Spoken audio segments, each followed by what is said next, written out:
دوسرا پارہ سورہ بقرہ، پہلا رکوع۔ پارے کا پہلا رکوع چل رہا ہے جس میں تحویل قبلہ کا تذکرہ آیا ہے، اور اس سلسلے میں تحویل قبلہ کی کچھ بات گزشتہ ہفتے میں آ چکی ہے کہ مکے میں تو دونوں قبلوں کی طرف منہ کرنا ممکن تھا، لیکن مدینے میں آنے کے بعد دونوں طرف منہ کرنا ممکن نہیں تھا، کیونکہ مدینے والوں کا قبلہ بیت اللہ جنوب میں ہے اور جو پہلا قبلہ بیت المقدس کی طرف تھا وہ شمال میں ہے۔ تو اب مدینے میں رہ کر یا تو شمال کی طرف منہ کریں گے، بیت المقدس آئے گا سامنے، بیت اللہ نہیں آئے گا، اور بیت اللہ کی طرف منہ کریں گے جنوب کی سمت میں تو بیت المقدس سامنے نہیں آئے گا، پیچھے آئے گا۔ اسی لیے وہاں بیت المقدس کی طرف 16 مہینے تک منہ کرنے کے باوجود آپ کی خواہش یہ تھی کہ بیت اللہ جو پہلے سے قبلہ چلا آیا تھا وہی قبلہ منتخب کیا جائے۔ آپ اپنی آرزو کو ظاہر کرنے کے لیے اپنے چہرے کو بار بار آسمان کی طرف متوجہ کرتے ہیں۔ اللہ نے آپ کے قبلے کی طرف بار بار توجہ کرنے پر اس آیت کا نزول فرمایا جو آج کا عنوان ہے، قد نرى تقلب وجهك في السماء۔ تحقیق ہم دیکھ رہے ہیں بار بار آپ کے چہرے کا آسمان کی طرف اٹھنا۔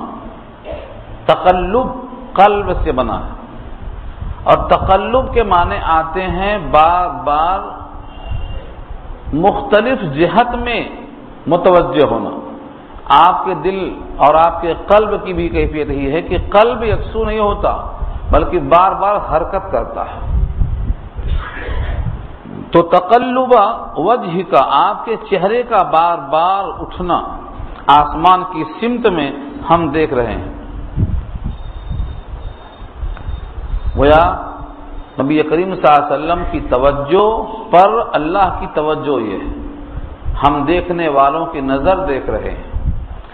اللہ کے نبی آسمان کی طرف دیکھ رہے ہیں اور اللہ رب العزت آپ کی طرف دیکھ رہے ہیں۔ یہ بہت بڑے قربت کی دلیل ہے۔ آپ حضرات تھوڑا قریب ہو کے بیٹھ جائیں تاکہ بعد میں لوگ توجہ آپ کی ادھر ادھر نہ پھیر سکیں۔ کوئی بھی آئے تو خاموش جائے گا، آئے گا اپنا کام کر لے گا، خلا رہے گا تو توجہ آپ کی جائے گی، وسوسے آئیں گے۔ اس کا خیال ہمیشہ کرنا چاہیے، خاص طور سے قرآن میں شیطان چاہتا ہے کہ یہ نہ سنا جائے، کوئی شکل پیدا کر دی جائے، اسی لیے اعوذ باللہ پڑھنے کا حکم قرآن کے ساتھ خاص ہے۔ دنیا کے سارے کام بسم اللہ کے واسطے کافی ہیں، بسم اللہ سے شروع ہوتے ہیں، لیکن ایک ہی کام ہے پوری دنیا میں جس میں بسم اللہ کے ساتھ اعوذ باللہ ضروری رکھا اللہ نے، اور وہ بھی آیت میں فرض کیا، فَإِذَا قَرَأْتَ الْقُرْآنَ فَاسْتَعِذْ بِاللَّهِ مِنَ الشَّيْطَانِ الرَّجِيمِ، کیونکہ شیطان ترملا جاتا ہے جب قرآن پڑھا جاتا ہے۔ شیاطین چاہتے ہیں کہ قرآن نہ پڑھا جائے کیونکہ اس کا اثر ہونا فطری ہے۔ قرآن کریم کے اندر یہ تاثیر ہے کہ دل و نگاہ کی جلی خفی بیماریوں کا ازالہ ہے۔ جو بات دل میں جاتی ہے قرآن کے ذریعے سے اس کے ساتھ قلب کی صفائی ہو جاتی ہے، آنکھوں کی صفائی ہو جاتی ہے، الا یہ کہ اللہ نے دل پہ مہر لگا دی ہو۔ اگر دل پہ مہر لگ گئی ہے تو پھر اثر نہیں ہوتا۔ جیسا نبی صلی اللہ علیہ وسلم نے ابو جہل کے سامنے قرآن پیش کیا مگر اس کا دل پسیجا نہیں، دوسروں کے سامنے پیش کیا ان پر تاثیر ہوئی۔ شیطان کوئی نہ کوئی شکل نکالتا ہے کہ قرآن کو نہ سنا جا سکے۔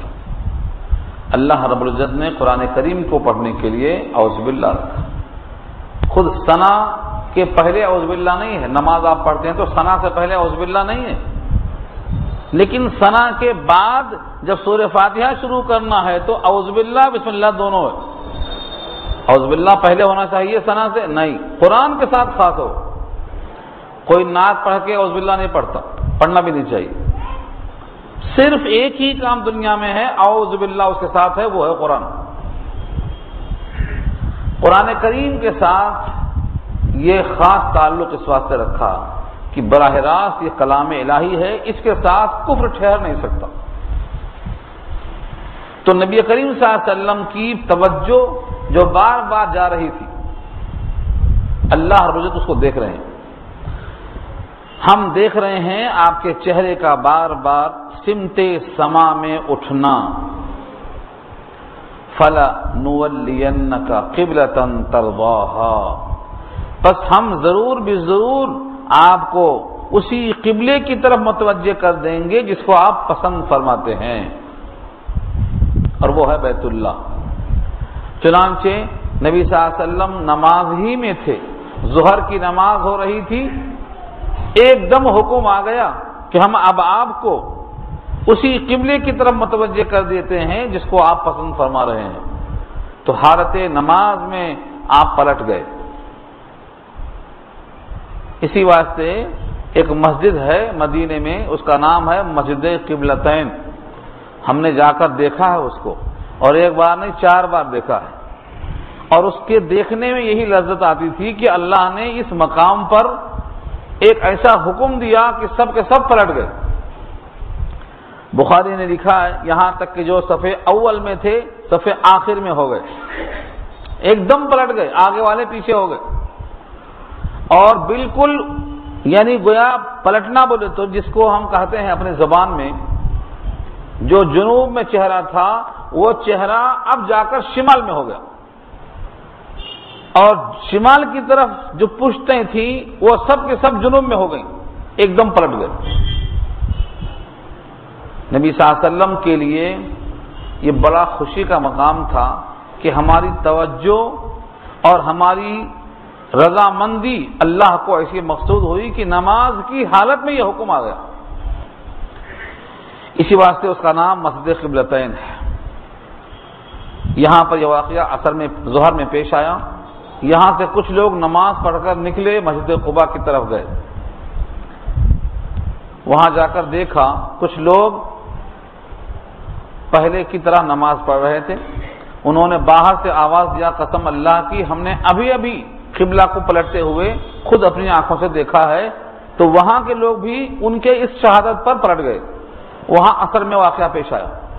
اسی لیے بعض لوگ کہتے ہیں اثر میں واقعہ پیش آیا، بعض کہتے ہیں ظہر میں پیش آیا۔ سچ یہ ہے کہ نبی کے ساتھ ظہر میں پیش آیا، اور یہاں سے ایک صاحب کی شہادت پر دوسرے مقام پر اثر میں پیش آیا، اسی واسطے بعض اس کو بیان کرتے ہیں، بعض اس کو بیان کرتے ہیں۔ فَوَلِّ وَجْهَكَ شَطْرَ الْمَسْجِدِ الْحَرَامِ، بس اب اپنا چہرہ آپ کر لیجئے مسجد حرام کی سمت۔ شطر کے معنی آتے ہیں سمت، جہت۔ آئین بیت اللہ کی طرف منہ کرنا نہیں دیا اللہ نے حکم، کیونکہ جو خانہ کعبہ میں ہے وہ تو ٹھیک بیت اللہ کے سامنے کھڑا ہو سکتا ہے، لیکن جو شخص بیت اللہ کے پاس نہیں ہے بلکہ دوسرے ملکوں میں ہے، وہ ٹھیک اس کے سامنے کھڑا ہونے میں مجبوری محسوس کرے گا۔ اسی لیے اللہ نے توسع پیدا کیا، گنجائش پیدا کیا کہ جو قبلے کو دیکھ رہے ہیں وہ تو ٹھیک سمت کعبہ میں منہ کریں گے، لیکن جو دور دراز ملکوں میں ہیں وہ اگر بیت اللہ کے سمت میں منہ کر لیں تو ان کے واسطے کافی ہے۔ یہ کہاں سے نکلا؟ لفظ شطر سے، شطر کے معنی سمت۔ تو آپ اپنا چہرہ اب پھیر لیجئے شطر المسجد الحرام، مسجد حرام کی طرف۔ مسجد حرام صرف بیت اللہ نہیں ہے، صرف مطاف نہیں ہے، بلکہ لفظ حرام کا اطلاق اس پورے حصے پہ ہوتا ہے جو بیت اللہ کے اطراف مطاف ہے۔ کچھ لوگوں نے دیکھا ہوگا تو ان کو معلوم ہے، اور جنہوں نے نہیں دیکھا ہے ان کو سمجھانے کی کوشش کرتا ہوں۔ آپ اپنے ہاتھ میں ایک پیاز کا ڈلا لے لیجیے، پیاز بڑی سائز والی، اس کے بیچ میں جو نکلنے کی جگہ اخوا کی جگہ ہوتی، بالکل بیچوں بیچ میں سمجھ لیجیے کہ وہ حصہ بیت اللہ۔ اس کے بعد دوسرا جو حصہ ہے، دوسری پرت ہے پیاز کی، اس کو آپ مطاف کہیے، جہاں طواف ہوتا ہے۔ اس کے بعد تیسری پرت جو آتی ہے وہ مسجد حرام کا حصہ کہلاتا ہے۔ اس کے بعد جو حصہ ہے پیاز کی پرت کا وہ حرم کے بعد کا حصہ کہلاتا ہے، لیکن جہاں تک حدود حرم ہیں چاروں طرف میقات مقرر ہے، یہ پورا کا پورا حصہ حرم کہلاتا ہے، پورا کا پورا حرم کہلاتا ہے۔ اور جو میقات کے بعد حصہ ہے اس میقات کے حصے کو، جیسے ہم لوگ یہاں سے جائیں گے وہ میقات تک ہم لوگ سب آفاقی کہلاتے ہیں، باہر سے آنے والے، لیکن جیسے ہی وہ میقات سے آگے بڑھ جائیں گے سمجھ لیجئے کہ ہم حرم میں داخل ہو رہے ہیں، حدود حرم آ جاتا ہے۔ اور میقات سے لے کر مسجد حرام کے درمیان کا جو حصہ ہے اس کو بھی مکینوں کے حق میں حل قرار دیا ہے، ان کے حق میں وہ جگہ حلال ہے، ان کے واسطے وہاں حرمت نہیں ہے، وہ بغیر احرام کے وہاں رہ سکتے ہیں۔ تو یہ مسجد حرام جو کہا ہے وہ پورے مسجد کے سمت میں منہ کرنا کافی ہے۔ وَحَيْثُمَا كُنْتُمْ فَوَلُّوا وُجُوهَكُمْ شَطْرَهُ، اور جہاں بھی کہیں تم ہو، حَيْثُمَا كُنْتُمْ، جہاں بھی کہیں تم ہو، فَوَلُّوا وُجُوهَكُمْ شَطْرَهُ، تو کر لو اپنے چہروں کو اسی کے سمت میں۔ فقہا نے لکھا ہے کہ اگر اس کی طرف منہ کرنے میں تھوڑا کراس ہو گیا، تھوڑا ٹیڑھا ہو گیا، جان بوجھ کے نہیں، غلطی سے، ٹرین میں ہے، سفر کر رہا ہے، کشتی میں ہے، مسافر ہے، اور قبلہ نما ساتھ میں نہیں ہے، بجائے سیدھا کھڑا ہونے کا تھوڑا ٹیڑھا ہو گیا۔ فرمایا کہ یہ ٹیڑھا ہونا کتنا بھی ٹیڑھا ہو گیا تو سمت وہی ہے۔ کون سی سمت ہے؟ شطر المسجد الحرام، سمت وہی ہے، اس واسطے اس کی نماز درست ہو جائے گی۔ کتنا ٹیڑھا ہو جائے؟ فرمایا 58 ڈگری، 58 ڈگری تک ٹیڑھا ہو جائے غلطی سے تبھی نماز ہو جائے گی۔ اس کے بعد اگر زیادہ ہوا تو اب اس کو قبلے کی طرف سے پھر جانا کا حکم لگ جائے گا اور نماز نہیں ہوگی۔ 58 ڈگری تک معاف ہے۔ اب وہ ڈگری ناپنا آپ کا کام ہے، 58 کتنا ہوتا دیکھ لینا۔ فرمایا وَإِنَّ الَّذِينَ أُوتُوا الْكِتَابَ لَيَعْلَمُونَ أَنَّهُ الْحَقُّ مِنْ رَبِّهِمْ۔ ایک سوال کا جواب ہے یہ۔ سوال کیا تھا؟ یہودیوں نے کہا تھا کہ ان کو کیا ہو گیا ہے، کبھی بیت اللہ کی طرف منہ کر کے نماز پڑھتے، کبھی بیت المقدس طرف نماز پڑھتے، کبھی ادھر کبھی ادھر، یہ تذبذب کیوں ہوتا ہے؟ اور ان کی نمازوں کا حال کیا ہوگا جو اب تک ہوئی ہیں؟ اللہ نے فرمایا کہ یہ اوپر سے کہہ رہے ہیں اعتراض کے لیے، یہ اعتراض برائے اعتراض ہے، حقیقت میں یہ نبی کو برحق جانتے ہیں، ان کو معلوم ہے کہ سید الانبیاء ہیں، ان کو معلوم ہے کہ یہ بالکل سچ ہیں۔ وَإِنَّ الَّذِينَ أُوتُوا الْكِتَابَ، اور بے شک جو کتاب دیے گئے یعنی اہل کتاب، لَيَعْلَمُونَ، ضرور جانتے ہیں، أَنَّهُ الْحَقُّ مِنْ رَبِّهِمْ، کہ وہی حق ہے ان کے رب کی طرف سے، یعنی جو حکم اللہ کا جیسا آتا ہے وہی حق ہوتا ہے۔ حکم تھا بیت اللہ کی طرف تو وہ حق تھا، حکم تھا بیت المقدس کی طرف تو وہ حق تھا، اب حکم ہوا بیت اللہ کی طرف پھر وہ حق ہے، تو حق وہ ہے جو اللہ کی طرف سے آئے، اس بات کو وہ خوب جانتے ہیں۔ وَمَا اللَّهُ بِغَافِلٍ عَمَّا يَعْمَلُونَ، اور اللہ غافل نہیں ہے ان کاموں سے جو وہ کر رہے ہیں۔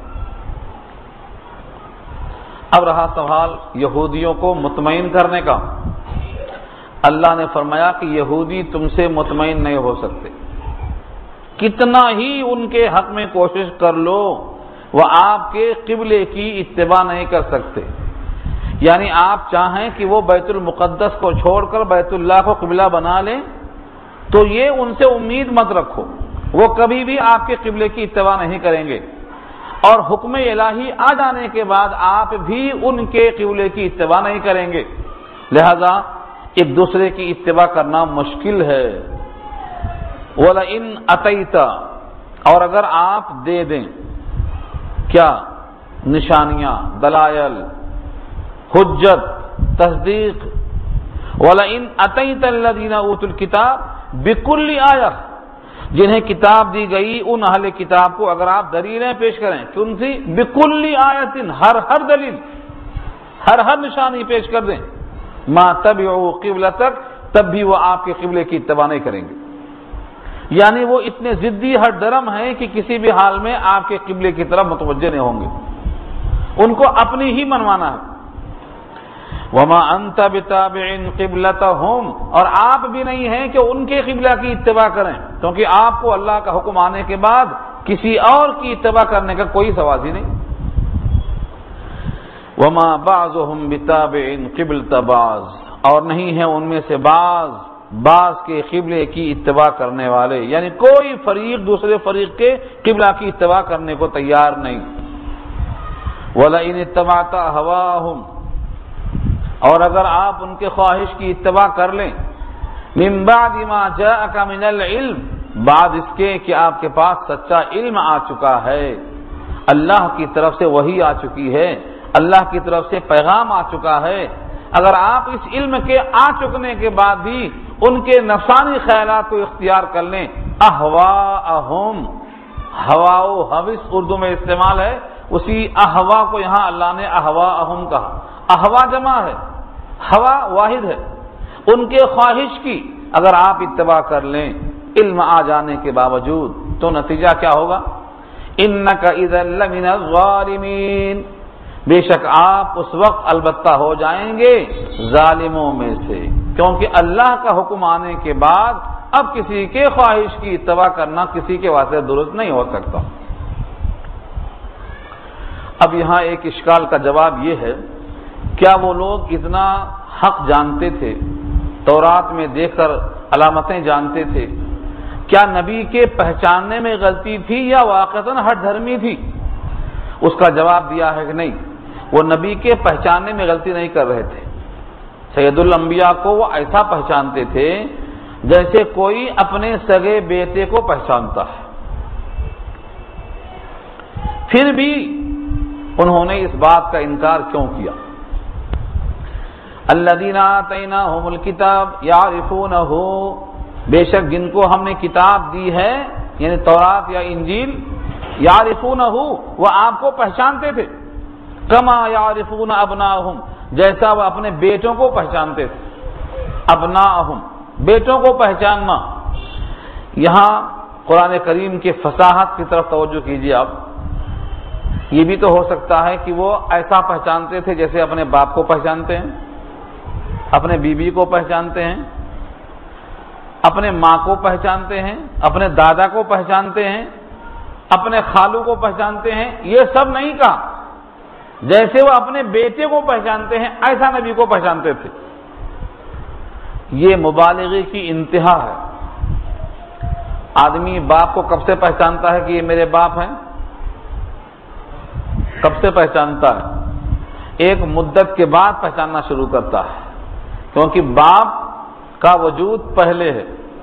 ان کا وجود جب ہوا تو باپ کی عمر 25 سال 20 سال 30 سال ہے، تو جب سے پہچاننا شروع ہوا۔ اور بیٹے کو کب سے پہچانتا؟ جس دن پیدا ہوا ہاتھ پہ آ گیا اس دن سے پہچاننا شروع کر دیا۔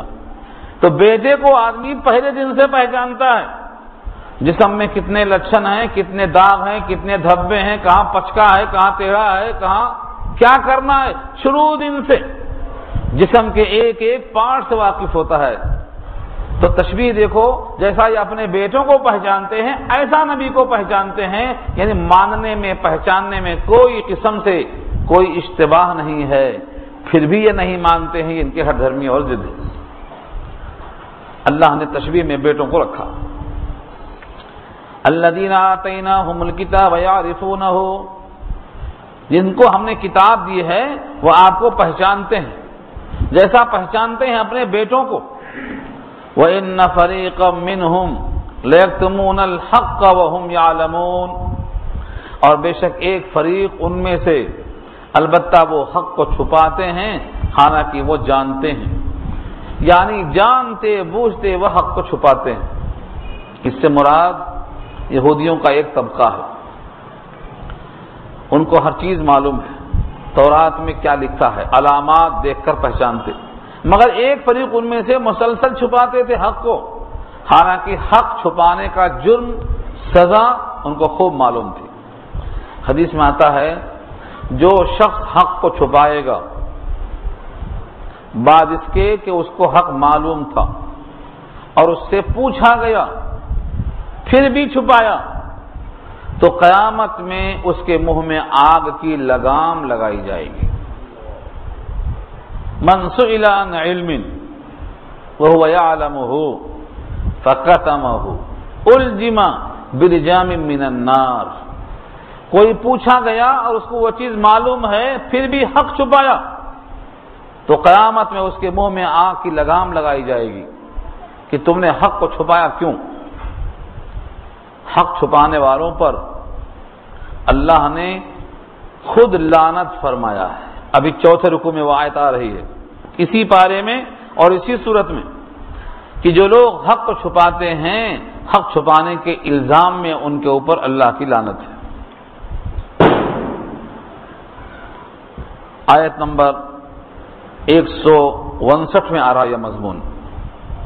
تو یہاں اللہ نے واضح کر دیا کہ ایک فریق حق کو چھپا رہا ہے حالانکہ وہ جانتا ہے کہ حق چھپانے کا الزام کیا ہے اور سزا کیا ہے اس جرم کو کرتے رہے. وہ الحق من ربک، حق تو آپ کے رب کی طرف سے ہے، یعنی جو کچھ اللہ نے بھیجا ہے وہ سب کا سب حق ہے، اس میں سے ناحق کوئی چیز نہیں ہے. فلا تکونن من الممترین، بس آپ نہ ہو جائیے شک کرنے والوں میں سے. یعنی جب اللہ کی طرف سے آیا ہوا سب کچھ حق ہے تو اس حق میں سے کسی مقام پر شک کرنے کی گنجائش نہیں ہے، کیونکہ شک بھی ہو اور یقین بھی ہو، دونوں جمع نہیں ہو سکتے. جب وہ حق ہے تو اس میں شک نہیں ہونا چاہیے، اگر شک ہے تو گویا آپ نے اس کو حق نہیں مانا. لہذا شک کرنے والوں میں سے آپ ہرگز مت ہو جائیے. وَلِكُلٍّ وِجْهَةٌ هُوَ مُوَلِّيهَا فَاسْتَبِقُوا الْخَيْرَاتِ، اور ہر ایک کے لیے ایک قبلہ ہے. وَلِكُلٍّ وِجْهَةٌ، ہر مذہب والے کے واسطے. وَلِكُلٍّ وِجْهَةٌ، اور ہر قبلے والے کے لیے ایک قبلہ مقرر کیا ہے ہر مذہب والوں کے لیے. ہوا مولیہا، وہی اس کا سمت قبلہ ہے. لہذا کس کا قبلہ حق ہے اس بحث میں پڑھنے کے بجائے فاستبقوا الخیرات، نیکیوں میں جلدی کرو. تیرا قبلہ سچ ہے کہ میرا قبلہ سچ ہے، تیرا دین حق ہے کہ میرا دین حق ہے، اس بحث میں پڑھنے کے بجائے حق پورا کا پورا ہے. جب تک قرآن نہیں آیا تھا تورات کا زمانہ تھا، تورات حق. جب تک تورات نہیں آئی تھی انجیل حق. ہر کتاب جو بھی آسمانی آئی اپنے اپنے وقت میں سب حق تھی. اب قرآن کے آنے کے بعد قرآن حق ہے اور سب کو اس نے منسوخ کر دیا ہے. لہذا اس بحث میں پڑھنے کے بجائے خلاصہ یہ ہے کہ ہر مذہب والے کا ایک سمت قبلہ ہے. کس کا سمت قبلہ؟ ان کا اپنا بنایا ہوا ہے، سب اللہ کی طرف سے ہے. لہذا اس بحث میں الجھنے کے بجائے فاستبقوا الخیرات، نیکیوں میں جلدی کرو. اینما تکونوا یأتی بکم اللہ جمیعا، یہ ایک ٹکڑا یاد رہا، اس کے لفظوں کو آپ دماغ میں بسا لیجیے. اینما تکونوا، کہیں بھی ہو تم، ساتوں آسمان میں ساتوں زمین میں، بر میں اور بحر میں، خشک اور تر میں، تنہا ہو کہیں بھی ہو، اینما تکونوا، کہیں بھی ہو تم، یأتی بکم اللہ جمیعا، تم سب کو اللہ لے آئیں گے اکٹھا. یعنی تم قبلے کی چکر میں ہو، ساری کائنات میں تم کہیں بھی ہو، تم سب کو اللہ اکٹھا کرنے والے ہیں، تم کہیں بکھر کے الگ جانے والے نہیں ہو. اینما تکونوا یاتی بکم اللہ جمیعا، تم کہیں بھی ہو، کسی مقام پر بھی ہو، کسی حال میں ہو، تم سب کو اللہ اکٹھا حاضر کرنے والے ہیں. ان اللہ علی کل شیء قدیر، بے شک اللہ ہر شے پہ قادر ہے، ہر شے پہ قادر ہیں. جو ہم سمجھتے ہیں کہ ہو سکتا ہونی، اس پر بھی قادر ہیں. جس کو ہم سمجھتے ہیں یہ نہیں ہو سکتا انہونی، اس پر بھی اللہ قادر ہے. اگر صرف ہم نے سمجھا ہونے پر قادر ہیں تو ہر شے پہ قادر نہیں سمجھا ہم نے. ہر شے پہ قادر کا مطلب ہونی انہونی دونوں پہ وہ قادر ہے. ہر شے جو ممکن ہو، جو چیز محال ہے اس کا ذکر نہیں کرنا، لیکن ہر وہ شے جو ممکن ہے اللہ تعالی ہر شے پہ قادر ہے، ہر شے پہ قادر ہے. اب یہاں بہت سے لوگ کٹ حجتی کرتے، وہ کٹ حجتی عوام میں پیش کرنے سے لوگ بھٹک سکتے، کیونکہ ہر ایک کا پیمانہ الگ الگ ہے. ہر شے پہ قادر ہونے کا مطلب کیا کیا لیا جا سکتا ہے؟ کیا ہو سکتا ہے؟ ہر شے پر قادر ہونے کا مطلب کیا ہے؟ انسان اپنے فہم سے سوچ سکتا ہے۔ کوئی یہ سوچتا ہے کیا اللہ اس پر قادر ہے کہ ہمارے واسطے پوری دنیا بنا کے الگ دے دے؟ بھئی پوری دنیا بنا کر آپ کو الگ دینے پر قادر ہے؟ اگر آپ نے کہا ہم کو نہیں دیا تو آپ کہیں گے قادر ہوتا دے دیتا، قادر نہیں ہے اس کا مطلب۔ تو یہ انسان کے فہم کا ٹیڑھا پن ہے۔ اللہ تعالیٰ کی شان یہ ہے کہ وہ ہر شے پہ قادر ہے، اس کے لیے صرف کن کہہ دینا کافی ہے۔ کہتا کن ہو جا، وہ ہو جاتی ہے۔ کسی بھی چیز کے بارے میں کن ہو جا، اس کو ہو جانا ہے۔ اللہ کی اتنی قدرت ہے، یہاں تک کہ قیامت کا آنا پلک جھپکنے کی مقدار کافی ہے۔ پلک جھپکنے کے برابر وقت میں اللہ قیامت کو لا سکتے ہیں۔ وَمَا أَمْرُ السَّاعَةِ إِلَّا كَلَمْحِ الْبَصَرِ أَوْ هُوَ أَقْرَبُ، پلک جھپکنے میں جو لگتا ہے وقت، اس سے بھی کم وقت میں قیامت آ سکتی ہے۔ تو اللہ ہر شے پہ قادر ہے، کوئی شے ان سے بعید نہیں۔ وَمِنْ حَيْثُ خَرَجْتَ فَوَلِّ وَجْهَكَ شَطْرَ الْمَسْجِدِ الْحَرَامِ وَإِنَّهُ لَلْحَقُّ مِنْ رَبِّكَ وَمَا اللَّهُ بِغَافِلٍ عَمَّا تَعْمَلُونَ۔ یہ آیت دوبارہ پھر کیوں آئی؟ خلاصہ کلام کو پیش کرنے کے لیے، تاکہ اوپر کی بحث سے کوئی یہ نہ سمجھے کہ جب قبلے کی اہمیت نہیں ہے، ہم کہیں بھی ہوں تو پھر قبلے کی طرف منہ کرنا فرض نہیں ہے۔ اس بحث کو ختم کر کے پھر دوبارہ اس کو واضح کر دیا کہ جب کبھی تم نکلو عبادت کے لیے، سفر میں نکلو، باہر جا رہے ہو، تو کیا کرو؟ فَوَلِّ وَجْهَكَ شَطْرَ الْمَسْجِدِ الْحَرَامِ، اپنے چہرے کو مسجد حرام کی سمت میں رکھو۔ سفر میں بھی تم کو سمت قبلہ کا خیال کرنا ہے۔ سفر میں، کشتی کا سفر ہو یا خشکی کا سفر ہو، کوشش یہ کرنا ہے کہ آپ کے رخ سمت قبلہ میں ہونا چاہیے۔ وَإِنَّهُ لَلْحَقُّ مِنْ رَبِّكَ، اور بے شک وہ حق ہے آپ کے رب کی طرف سے۔ وَمَا اللَّهُ بِغَافِلٍ عَمَّا تَعْمَلُونَ، اللہ غافل نہیں ہے تمہارے کرتوت سے۔ پیچھے تھا بِغَافِلٍ عَمَّا يَعْمَلُونَ، ان کے عمل سے غافل نہیں، یہاں فرمایا عَمَّا تَعْمَلُونَ، تمہارے عمل سے غافل نہیں، نہ تمہارے عمل سے غافل نہ ان کے عمل سے غافل، ہر ایک سے اللہ باخبر ہے۔ اب آخر میں پھر اسی سمت قبلہ کی بحث کا ایک جز باقی رہ گیا۔ وَمِنْ حَيْثُ خَرَجْتَ فَوَلِّ وَجْهَكَ شَطْرَ الْمَسْجِدِ الْحَرَامِ وَحَيْثُ مَا كُنْتُمْ فَوَلُّوا وُجُوهَكُمْ شَطْرَهُ لِئَلَّا يَكُونَ لِلنَّاسِ عَلَيْكُمْ حُجَّةٌ، اور تم کہیں بھی ہو، کسی بھی مقام پر ہو، سفر میں ہو یا حضر میں ہو، اپنے چہرے کو مسجد حرام کی سمت میں رکھیے، اور کہیں بھی تم ہو اپنا چہرہ متوجہ رکھو اسی کی طرف، اپنا چہرہ اسی کی طرف متوجہ رکھو۔ کس کی طرف؟ شطرہ سے مراد مسجد حرام۔ لِأَلَّا يَكُونَ لِلنَّاسِ عَلَيْكُمْ حُجَّةٌ، تاکہ نہ رہے لوگوں کے واسطے تمہارے خلاف کوئی حجت۔ جب تم ہمیشہ قبلے کی طرف منہ کرو گے تو یہودیوں کو یہ کہنے کا موقع نہیں ملے گا کہ یہ کبھی اس طرف منہ کرتے، کبھی اس طرف منہ کرتے، کبھی ادھر دیکھتے، کبھی ادھر دیکھتے۔ اب ان کو کوئی حجت کا موقع نہیں ملے گا۔ تم ہمیشہ ہمیشہ اپنا قبلہ جس کو طے کر چکے ہو اسی کی طرف متوجہ ہونا ہے۔ إِلَّا الَّذِينَ ظَلَمُوا مِنْهُمْ، سوائے ان لوگوں کے جو ان میں سے ظالم اور بے انصاف ہیں، ان ظالموں کو مطمئن کرنا مشکل ہے، ان کو ان کے حال پر چھوڑ دیجیے۔ فَلَا تَخْشَوْهُمْ وَاخْشَوْنِي، ان سے مت ڈریے، مجھ سے ہی ڈریے۔ اللہ نے یہ پیغام کیوں دیا؟ ان سے مت ڈریے، مجھ سے ڈریے۔ کائنات میں ایسے بہت سے مواقع آتے ہیں، لوگ لوگوں کا بڑا خیال کرتے ہیں، انہوں کیا کہیں گے، انہوں کیا کہیں گے، وہ کیا سوچیں گے، یہ کیا سوچیں گے، لوگوں کا بڑا خیال۔ اللہ نے کہا فَلَا تَخْشَوْهُمْ، ان میں سے چاہے وہ یہودی ہوں، نصرانی ہوں، کوئی بھی ہوں، ان کے خوف سے زیادہ اہمیت یہ ہے کہ تم کو اللہ سے ڈرنا چاہیے۔ فَلَا تَخْشَوْهُمْ وَاخْشَوْنِي، ان سے مت ڈرو، مجھ سے ڈرتے رہو۔ وَلِأُتِمَّ نِعْمَتِي عَلَيْكُمْ وَلَعَلَّكُمْ تَهْتَدُونَ، اور تاکہ میں تم پر اپنی نعمتیں پوری کر دوں اور تاکہ تم ہدایت یافتہ ہو جاؤ، راہ حق پر آ جاؤ۔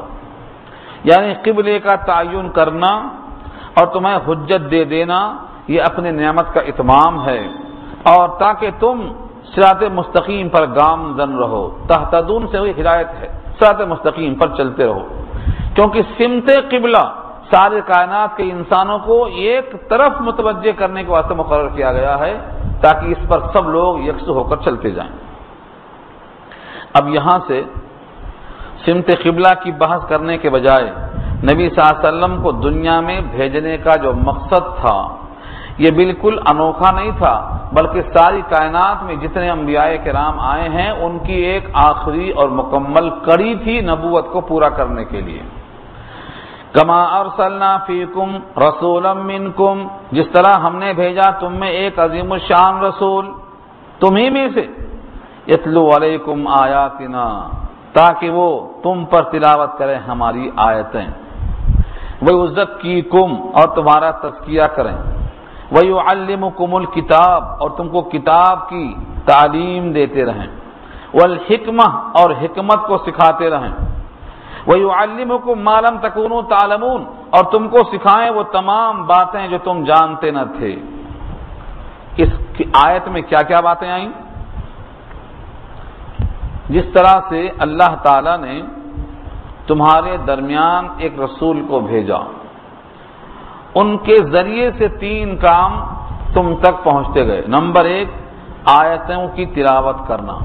گویا نبی صلی اللہ علیہ وسلم کا اہم کام یہ تھا لوگوں پر اللہ کی آیتیں پڑھنا۔ چنانچہ جتنے بھی مکے میں 13 سال کے دوران مسلمان ہوئے ان تمام کے سامنے نبی صلی اللہ علیہ وسلم نے قرآن کی آیت پیش کی اور اس سے ان کے قلب کا کفر نکل گیا، وہ ایمان میں داخل ہو گئے۔ آیت الہی سے کتنے لوگ ایمان میں آئے؟ کیسے لوگ ایمان میں آئے؟ قرآن کریم کو سن کر دل میں ایمان کیسے آ گیا؟ یہ ہم کو سمجھ میں کیوں نہیں آ رہا ہے؟ کیونکہ ہماری مادری زبان عربی نہیں ہے۔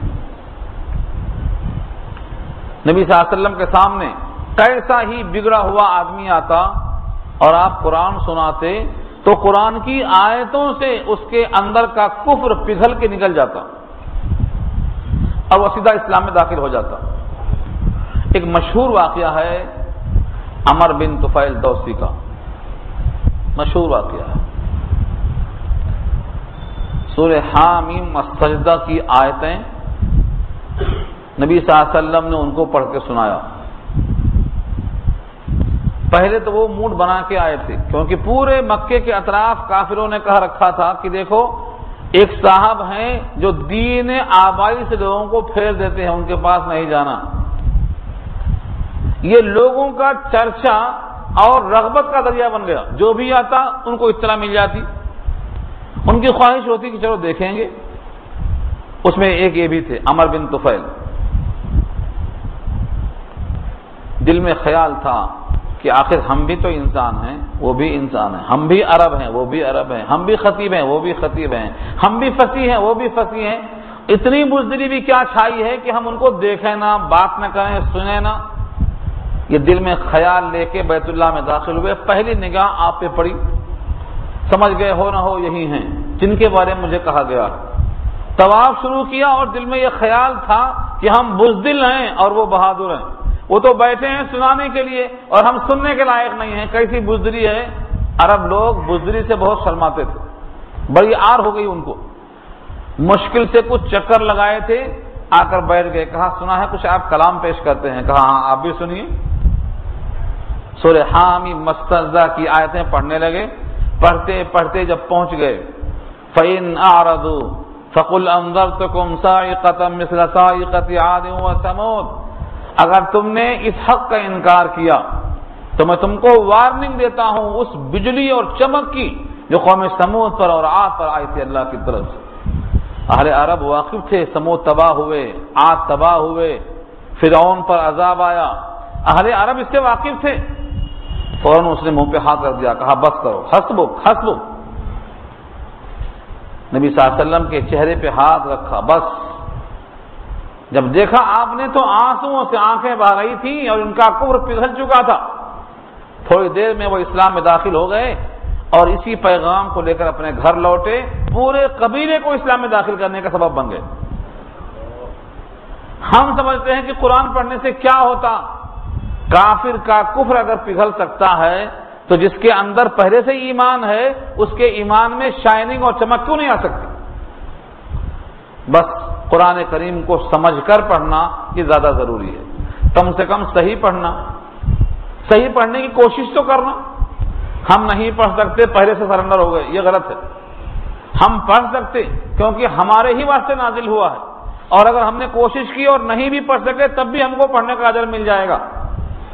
اس لیے فیصلہ کر کے بیٹھ جانا کہ ہم سے نہیں ہو سکتا، ہم نہیں پڑھ سکتے، ہم تو اب بوڑھے ہو گئے، یہ فیصلہ پست ہمتی ہے اور بزدلی ہے. تو نبی صلی اللہ علیہ وسلم کا یہ کام تھا کہ قرآن کو پڑھ کر تزکیہ کرتے تھے. یتلو علیکم آیاتنا، تلاوت کرتے تم پر ہماری آیتیں، ویزکیکم، اور تمہارا تزکیہ کرتے. تزکیہ کیسے ہوتا؟ ایسے ہوتا، قرآن کریم کے ذریعے سے تشفی ہوتی. قرآن کریم پر لوگوں کا ایمان ہے کہ یہ حق ہے، تو جب اس کے ذریعے سے کوئی بات پہنچتی ہے تو دل میں شک نہیں پیدا ہوتا ہے. یہ تزکیہ ہے، اس سے دل کی صفائی ہوتی ہے. وَيُعَلِّمُكُمُ الْكِتَابَ، اور تم کو کتاب سکھاتے. کتاب کس طرح سکھاتے؟ پورے اہل عرب تھے، قرآن کی آیتیں پڑھتے سمجھ میں آ جاتا، لیکن بہت سے ایسے مضامین ہیں جن کو کھولنا پڑتا، کھولے بغیر سمجھ میں نہیں آتے. اہل عرب ہونے کے باوجود سوال کرتے اور نبی صلی اللہ علیہ وسلم اس کی وضاحت کرتے. جیسے مشہور واقعہ ہے، اسی صورت میں آ رہا ہے، آگے اسی پارے میں آ رہا ہے. جب حکم ہوا کہ سحری کھاتے جاؤ جب تک سفید دھاگا کالے دھاگے سے الگ نہ ہو جائے، سفید دھاگا کالے دھاگے سے ممتاز نہ ہو جائے، تو تکیے کے نیچے بعض لوگوں نے تاگا رکھ دیا، کالا تاگا اور سفید دھاگا.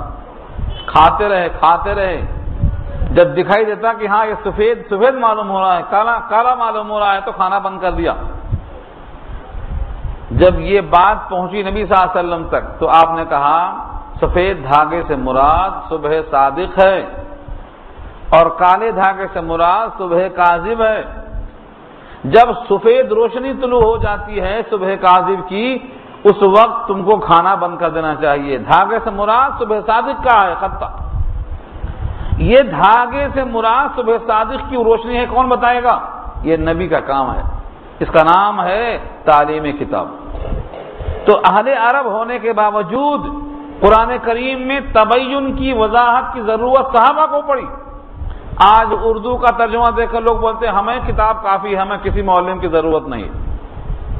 یہ کس طرح ہو سکتا ہے؟ دنیا کا کوئی کورس دنیا کا بغیر استاد کے سیکھا نہیں گیا آج تک. MBBS ہم بن جائیں گے، کتابیں خرید لائیں گے، گھر میں پڑھ لیں گے، کیسے ہو سکتا؟ انجینئر صاحب بن جائیں گے، گھر میں پڑھ لیں گے، وکیل صاحب بن جائیں گے، گھر میں پڑھ لیں گے. آج تک کوئی بنا ہے؟ بتا دو ایک نمونہ. جب ان چھوٹے چھوٹے کتابوں کے لیے جو انسان کی لکھی ہوئی کتابیں ہیں ان سے بھی کوئی آدمی مکمل کورس نہیں کر سکتا ہے، تو کیا یہ مذاق ہے کہ قرآن کو بغیر آپ کسی کے سیکھ لیں گے؟ تعلیمی کتاب یہ کام تھا نبی کا. نبی صلی اللہ علیہ وسلم نے مکہ کے 13 سال، مدینے کے 10 سال، 23 سال میں اس کتاب کو کھول کے واضح کیا پیغام کو. یہ ہے وَيُعَلِّمُهُمُ الْكِتَابَ، اور تمہیں کتاب سکھاتے، والحکمت، اور حکمت کی باتیں سکھاتے. حکمت کیا ہے؟ حکمت کے بارے میں شارحین لکھتے ہیں اس سے مراد تہ کی باتیں، دانائی کی باتیں، عقل مندی کی باتیں. نہ وہ قرآن کریم کی آیتوں میں ہیں نہ اس کی تشریح میں ہیں، بلکہ موقع بموقع حضور سکھاتے رہتے. وہ کیا باتیں تھیں؟ حکمت کی باتیں. مثال دیں گے تو حدیثیں پوری سامنے آئیں گی، لیکن ایک دو مثال. نبی صلی اللہ علیہ وسلم بیٹھے ہوئے ہیں، محفل جمی ہوئی ہے. ایک صاحب باہر سے آئے اور باہر گھوڑا چھوڑ دیا، آ کے بیٹھ گئے. ان پر حضور کی نگاہ پہنچی. آپ نے کہا گھوڑا کہاں ہے؟ تو انہوں نے کہا توکلت علی اللہ، بھروسہ اللہ پہ کر دیا، باہر چھوڑ دیا. حضور نے کہا جا کر اس کو پہلے باندھو پھر بھروسہ اللہ پہ کرو. اعقلها ثم توکل علی اللہ. دو لفظوں میں، یعنی پہلے اس کو رسی سے باندھو پھر بھروسہ اللہ پہ کرو۔ اسباب کو ترک کرنے کا نام توکل نہیں رکھا اللہ کے رسول نے۔ یہ کیا ہے؟ یہ حکمت کی بات ہے، یہ قرآن میں آپ کو نہیں ملے گی، یہ حضور کی باتوں میں ملے گی، اس کو حکمت کہتے ہیں۔ ایک صحابی ہیں ابو برزہ الاسلمی، وہ نماز پڑھ رہے تھے اور ان کے پیر میں ان کے گھوڑے کی رسی لگی ہوئی تھی، دبائے ہوئے تھے پاؤں سے، رسی بڑی تھی، نماز پڑھ رہے تھے، اس کی رسی کہیں باندھنے کی جگہ نہیں تھی، جنگل تھا تو پیروں میں لگا رکھا تھا۔ ایک خوارج آیا بگڑے ہوئے عقیدے کا، اس نے کہا یہ بڈھے کو دیکھو نماز پڑھ رہا ہے اور گھوڑے پہ پاؤں رکھا ہوا ہے۔ سلام پھیرنے کے بعد کہا تمہاری بات میں نے سن لیا، مجھ کو یہ پسند ہے کہ میں نماز کی حالت میں مطمئن رہوں کہ گھوڑا میرے ساتھ ہے، اس کے مقابلے میں میں گھوڑے کو چھوڑ دوں اور نماز کے بعد روتا پھروں کہ کہاں جاؤں اب، کہاں جاؤں اب، کہاں جاؤں اب۔ یہ کیا ہے؟ کس سے سیکھا یہ؟ کہ مال عرب پیش عرب۔ توکل اس کا نام نہیں ہے کہ آپ وصول چھوڑ دیں، توکل اس کا نام نہیں ہے کہ آپ اسباب کو ترک کر دیں۔ پانی پیئیں گے پیاس بجھے گی، یہ طریقہ سکھایا اللہ کے نبی نے۔ سوئیں گے نیند لیں گے تو آپ کی تکان دور ہوگی، کپڑا پہنیں گے تو آپ کی سردی جائے گی، ان تمام چیزوں کو سکھلایا حضور صلی اللہ علیہ وسلم نے۔ ایک صاحب نے طنز کیا کہ ان کے نبی تو ان کو بیت الخلاء میں بیٹھنا بھی سکھاتے ہیں، مذاق میں کہا۔ صحابی نے بطور فخر کہا ہاں ہم کو اللہ نے ایسا نبی بھیجا ہے کہ ہم کو ہر کام سکھاتے ہیں، یہاں تک کہ بیت الخلاء میں کیسے بیٹھیں، کیسا بیٹھنا سکھاتے ہیں، ایک ایک جزیہ سکھاتے ہیں۔ یہ تہ کی باتیں ہیں، قرآن کریم میں وصول کی باتیں ملتی ہیں اور نبی کے ساتھ بیٹھنے سے حکمت کی باتیں ملتی ہیں۔ اور آپ ایسے حکیمانہ گفتگو فرماتے تھے، جوامع الکلم کی چند جملوں میں کئی گھنٹوں کی بات آ جایا کرتی تھی۔ وَيُعَلِّمُكُم مَّا لَمْ تَكُونُوا تَعْلَمُونَ، اور سکھلاتے تھے تم کو وہ باتیں جو تم نہیں جانتے تھے۔ آج کل جدید سائنس ان سنتوں پر ریسرچ کر رہی ہے، نبی کی سنتیں، سنت نبوی اور جدید سائنس ٹیکنالوجی رکھ کر لوگ ریسرچ کرتے ہیں ایک ایک سنت پر، لیکن آج تک کسی سنت کے خلاف ان کی کوئی تحقیق نہیں نکل سکی۔ آج تک 1430 سال ہو گئے، کسی ایک سنت کے بارے میں بتا دیجیے آپ کہ سائنس نے غلط ٹھہرایا ہو اس کو۔ کیوں؟ جب اس زمانے میں تعلیم تھی ہی نہیں اور آپ نے ہزاروں چیزوں کو بتایا اور اس میں سے ایک بات بھی غلط ثابت نہیں کر سکے سائنس والے، تو کیا یہ حکمت کی باتیں ہیں؟ تو پھر کون سی باتیں ہیں یہ؟ کیسے لیٹنا، کب لیٹنا، کتنا کھانا، کب پانی پینا، کب عبادت کرنا، کب ورزش کرنا، کب دوڑنا، کب نہیں دوڑنا، ہر چیز سکھا دیا ہے۔